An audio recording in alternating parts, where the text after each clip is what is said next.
Hello, everyone. Jorge Huertas once again with all of you.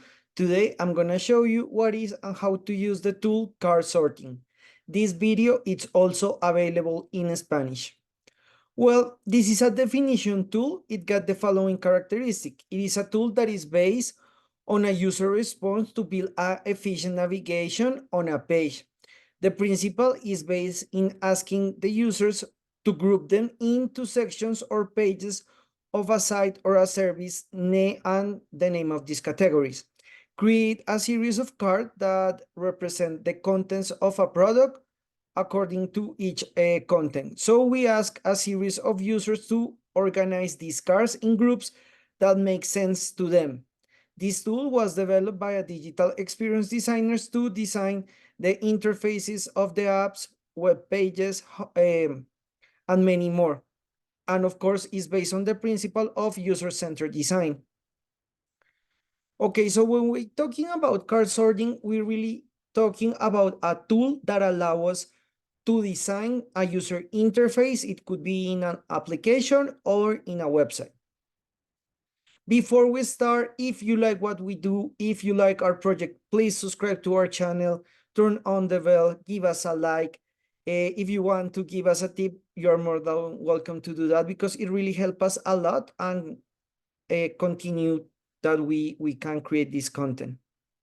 Okay, so the first step is the compilation of information.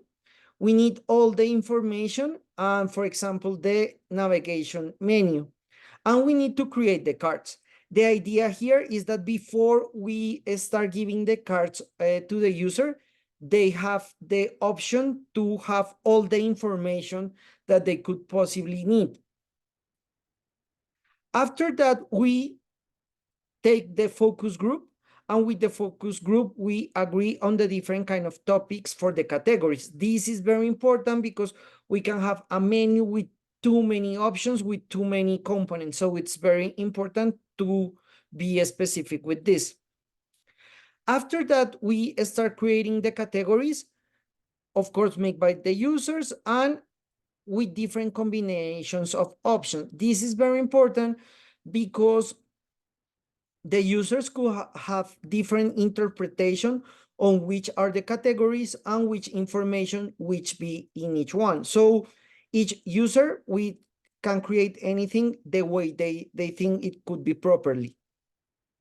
After that, we organize the categories and we order the cards and we start understanding the mental model.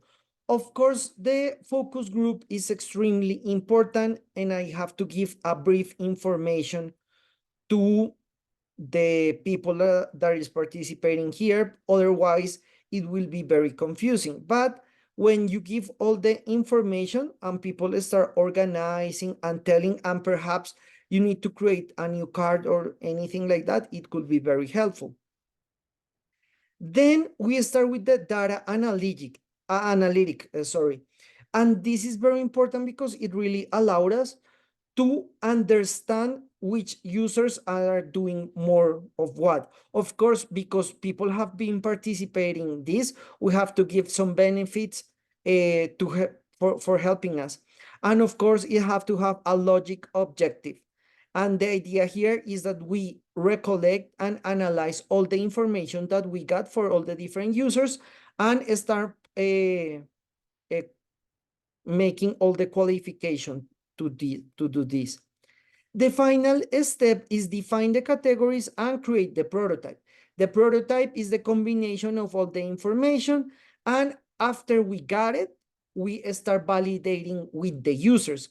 So the idea here is very straightforward because we need our users to create the different kind of components and of course the information that is going to be focused in each one of those.